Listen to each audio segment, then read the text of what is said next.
All right, sorry about that. My video storage was full like just a minute ago. So as x goes to infinity, we were looking at this graph. That means the right end. Okay, then we noticed that y is also going to infinity because it points up. Okay, taking a look at the left end, my x is going to negative infinity, but my f of x is asymptoting to 0. Okay, so notice that it gets closer and closer and closer to 0, but it doesn't actually ever get there. Okay, but the x to negative infinity, that means left end. And then f of x approaching 0 means that you have a horizontal asymptote. All right, the next section of this is matching. So I'm not going to do all of it, mainly because honestly, I didn't really want to redraw all of the graphs, but I did want to look at least the two that are equations.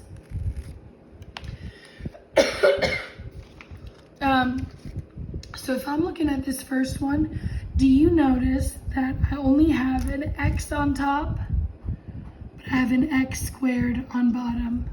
Okay, that makes this a bobo. Okay, and remember that bigger on bottom, that's what that stands for. Bigger on bottom, then your y's go to 0. So automatically I know that it could be this horizontal asymptote, or it could be this horizontal asymptote,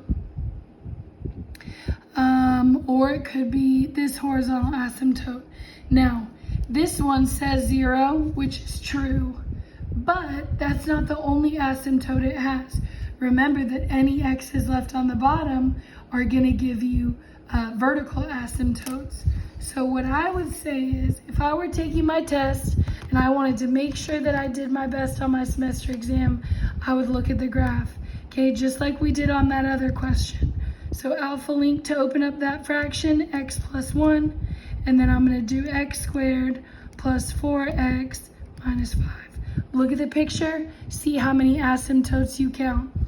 I see my end is curving off towards 0 here. I see my end is curving off towards 0 here. This line here though, and this line here, those are both asymptotes. Now this one looks kind of weird, but if you had typed this into Desmos, you would see these sides shoot up so steep that the graph is kind of confused on how to graph it. But I see that I have one vertical asymptote, two vertical asymptotes, and I have a horizontal asymptote of 0. So I'm going to match this with number 13. My horizontal asymptote is a 0. And then if I want to, I can even count what these numbers are. One of them is at positive 1, and the other one over here is at negative 1, 2, 3, 4, 5. So my vertical asymptotes are positive 1 and negative 5. Okay, but use the picture. The calculator is your friend. You will also have Desmos. Okay, the second one, part B, was x cubed minus 2x squared minus 8x, and then all over x squared minus 3x. Okay, taking a look at your options here, you could factor cancel this, but using all the properties that you know, you should also be able to look at the graph. So let's do that now. Okay, right here. Y equals, we'll save ourselves some time. We'll just go straight to the graph. X to the 3 minus 2x squared minus 8x. Oops, minus 8x. Okay, then across the bottom, I'm doing x squared minus 3x, and then no number here. All right, so I've typed it in. I'm going to look at the graph. The first thing that I'm noticing, this isn't even done graphing, and I can tell that this is a slant asymptote. Okay, we talked about that whenever you have a diagonal line like that, okay, where both your sides are getting closer to it, that's the definition of a slant asymptote. Now, you should also notice, let's zoom out here. Okay, then not only do I have this slant asymptote, which is gonna come in here, but I'm also gonna have a vertical asymptote. Okay, do you see right here that I can't touch whatever that X is? That's because I had an X on the bottom here. So this graph has both a slant and a vertical. Let's look at our choices. Okay, I see that I have a vertical and a slant for option 11. Okay, and then remember that an oblique and a slant asymptote are the same thing.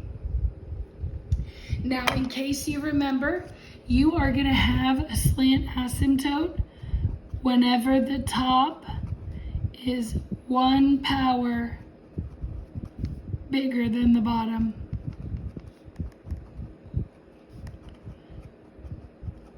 Okay, if the top is bigger by exactly 1 power, you're going to have a slant or an oblique asymptote. All right, pause the video if you need a break, and let's go on to the next page. All right, take a look at number 16. This one actually asks you to find the slant asymptote. Okay, so remember, you're only going to have a slant asymptote if the top is 1 bigger than the bottom. I notice here I have an x squared versus a regular x. Okay, so that is 1 power bigger on top.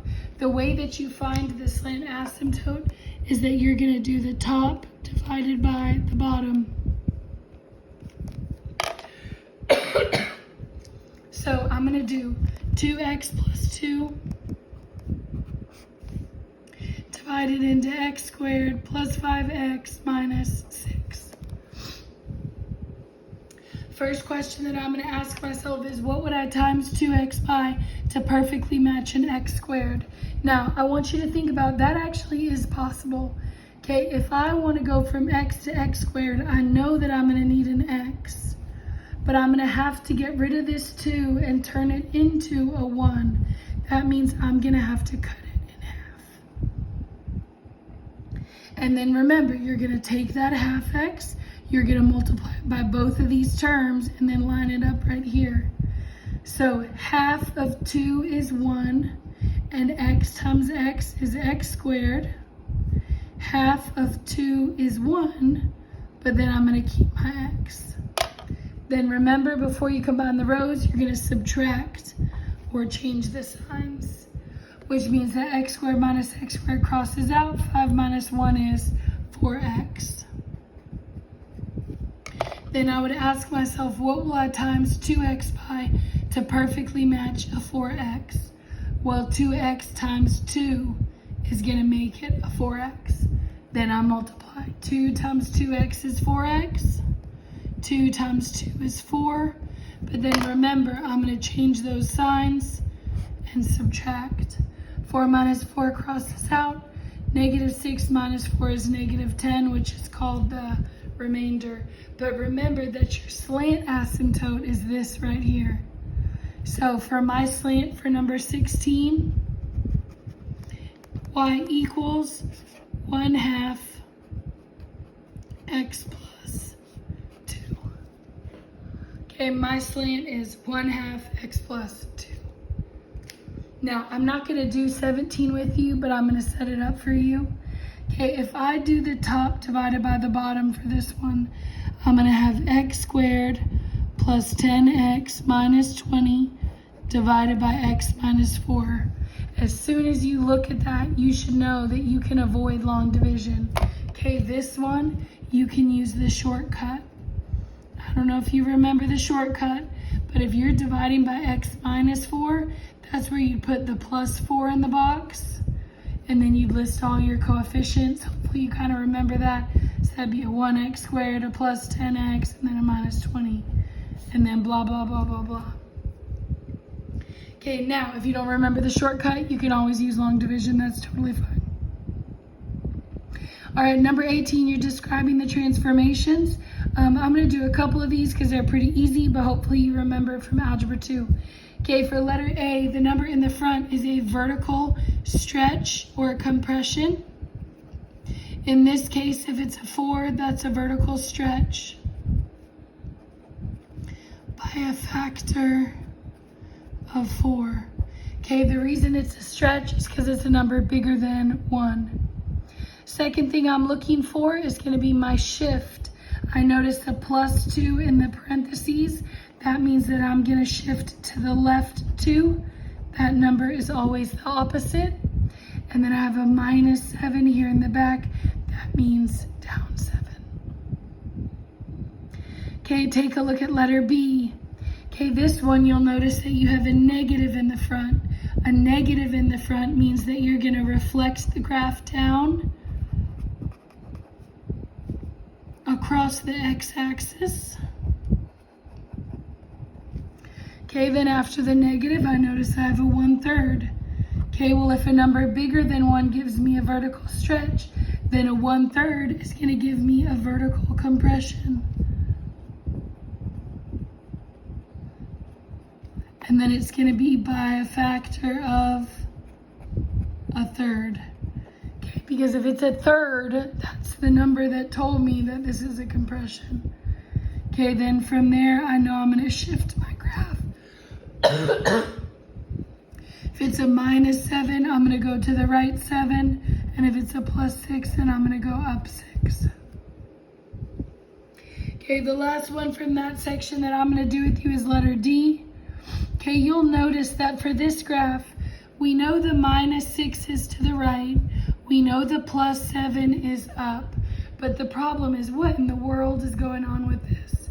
Okay, the number on the outside is a vertical stretch or compression.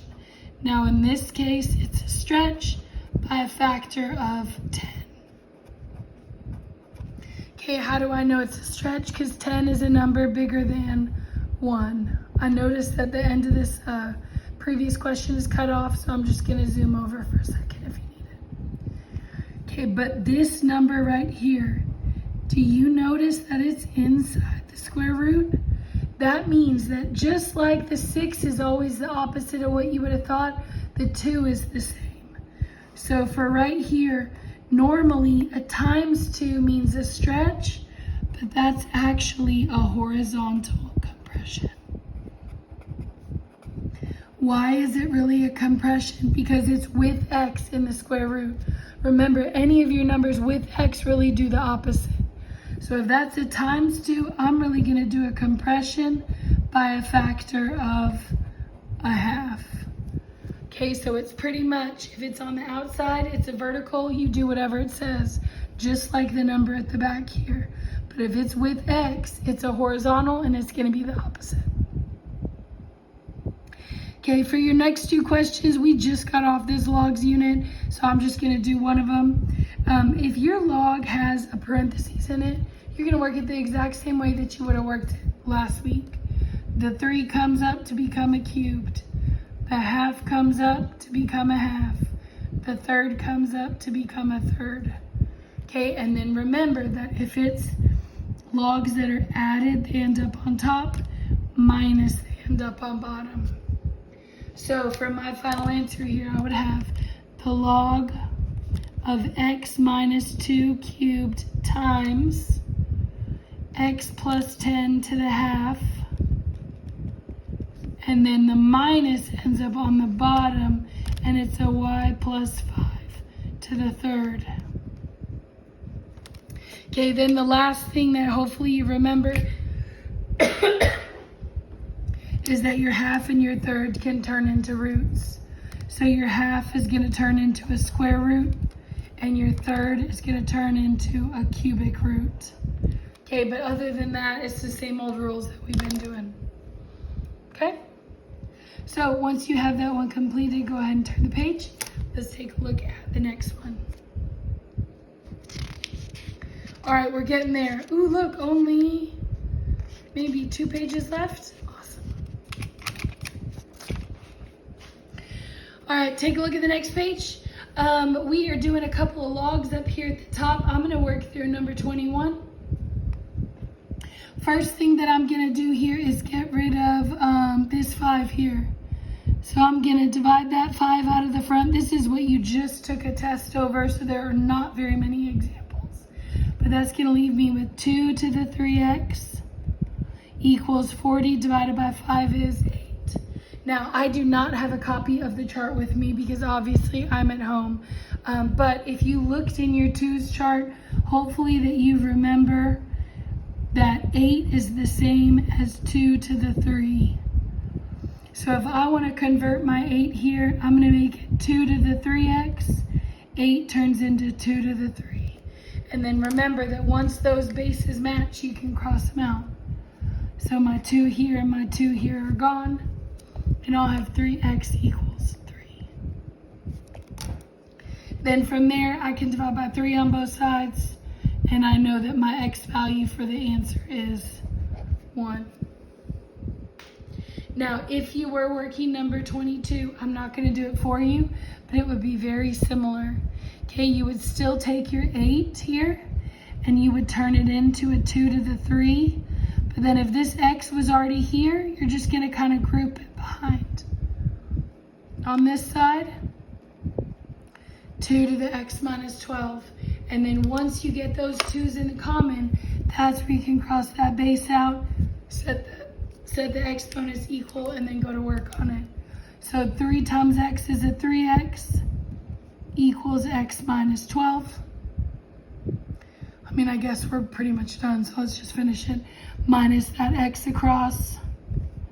3x minus x is 2x equals negative 12. And then divide by 2. So x is negative 6. When you take your exam, you will have access to that chart, so don't worry about trying to memorize those. You will have that on a formula chart that you can use for your test. All right, let's keep on walking through this. Number 23. Okay, remember that for inverses, you're going to try to switch the x and the y. Remember that f of x is the same as a y equals. So if I were to be working number 23, the first thing that I would do is say, okay, well then this is going to be x equals. And then my x minus 1 cubed, now that's y minus 1 cubed plus 5. And then I don't know if you remember, but I like to be kind of lazy. I don't want to flip-flop this whole thing. So I'm just going to take this x and just kind of scooch it over to the other side. Okay, then from there, your goal is to get y by itself. So if it's a plus 5, I'm going to minus 5. That gives me y minus 1 cubed equals x minus 5. From there, I notice I've got a cubed power. That means I need to cubic root. If you cubic root on the left side, you're going to need to cubic root on the right side as well. So then these guys here are going to cross out. I have y minus 1 equals cubic root of x minus 5. Then to get rid of this minus 1 here, I would plus the 1 across. Remember that we talked about you cannot add it inside the parentheses with the 5. You really got to keep it out on its own. Then we talked about the pattern. If it's a minus 1, it should turn to a plus 1. The original minus 1 was on the inside, plus 1's on the outside. My plus 5 on the outside turned to a minus 5 on the inside. And then my cubic power turned into a cubic root. Okay, if those things happen, then you kind of know that you did the problem correctly.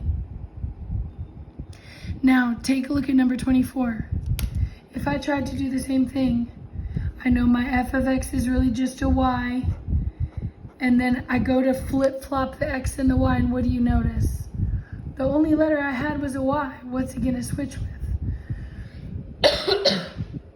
So remember, if you do not have an x and a y, then you cannot take the inverse. Okay, because the whole point is how are you going to switch x and y if you don't have both letters? Okay, so needs both letters, x and y,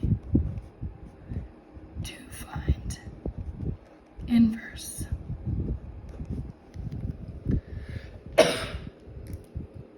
So if I've only got a y equals 7, there's no inverse for that because I can't switch the letters. All right, number 25.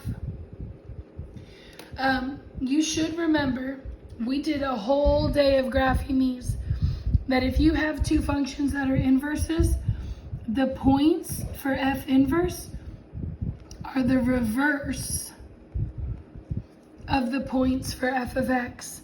So what I'm gonna do is I'm gonna put this into my calculator in the y equals. So I'm gonna put 2x plus 5, second graph, and then I'm gonna look for 5, but I don't want it in the x column. I'm gonna try to find it in the y column. So do you see that 0, 5 is a point here? Well, then if I flip-flop that backwards, actually, I bet you can't see that.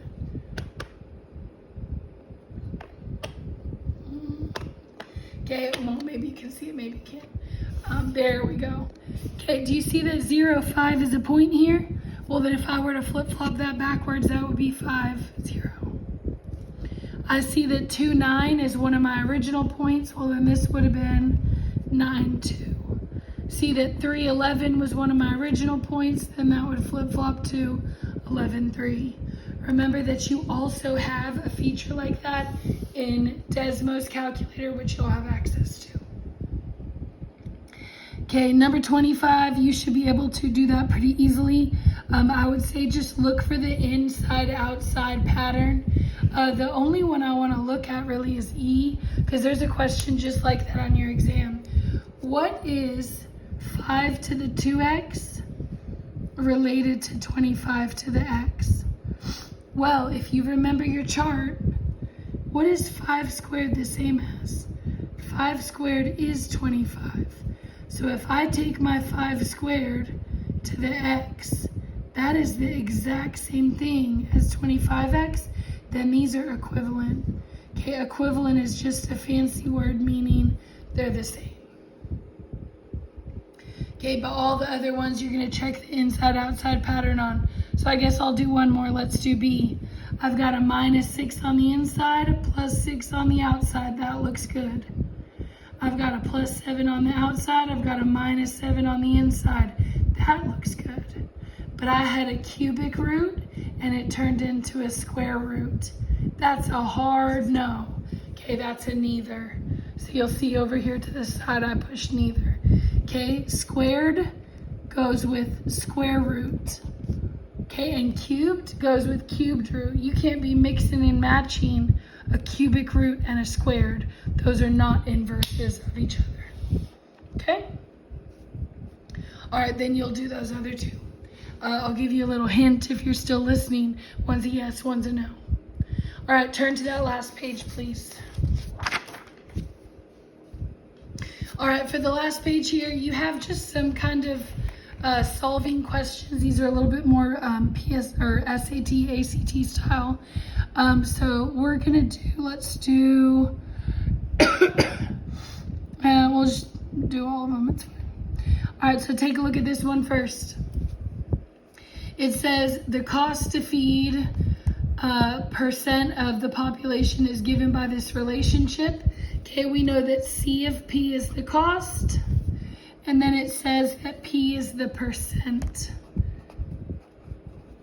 Okay, I'm just literally kind of reading through that question real quick.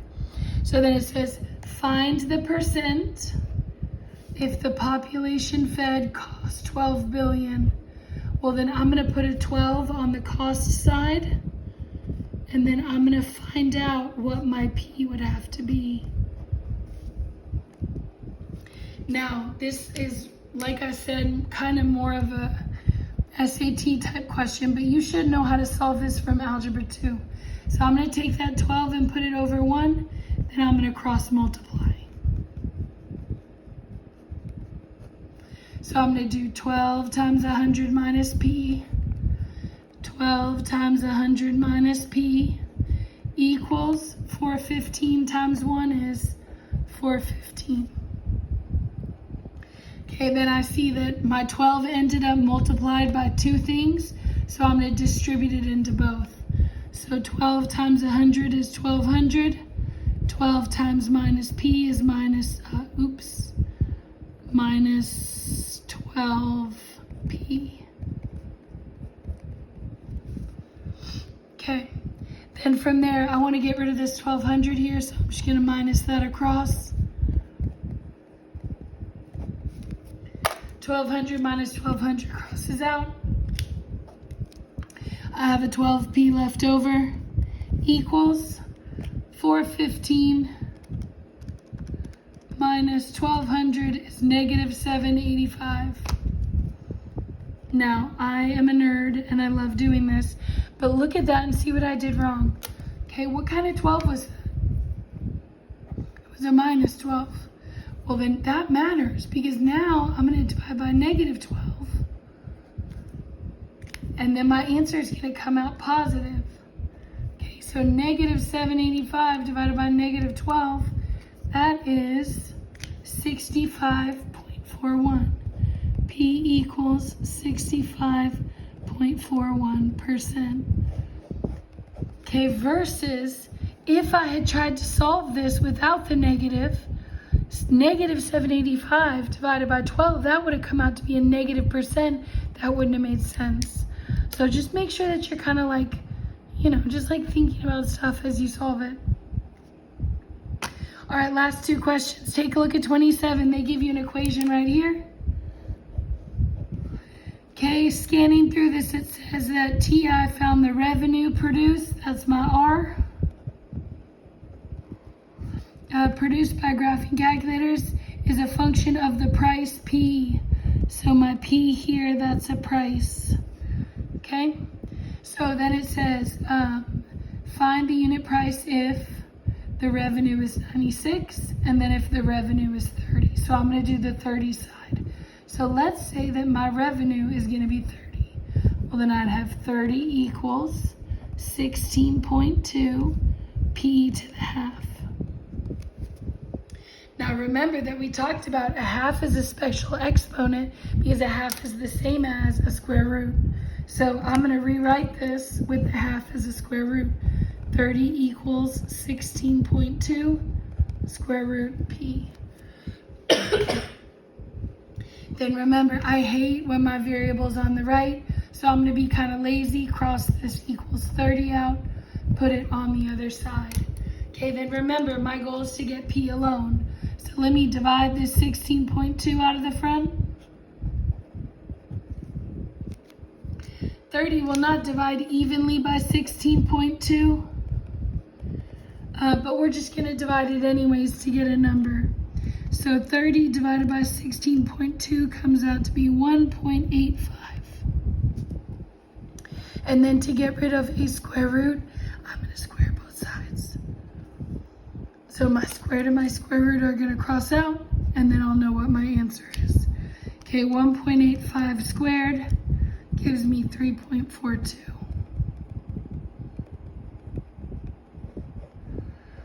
So what that means is if I want my revenue to be $30, I'm going to need to make sure that my price is $3.42.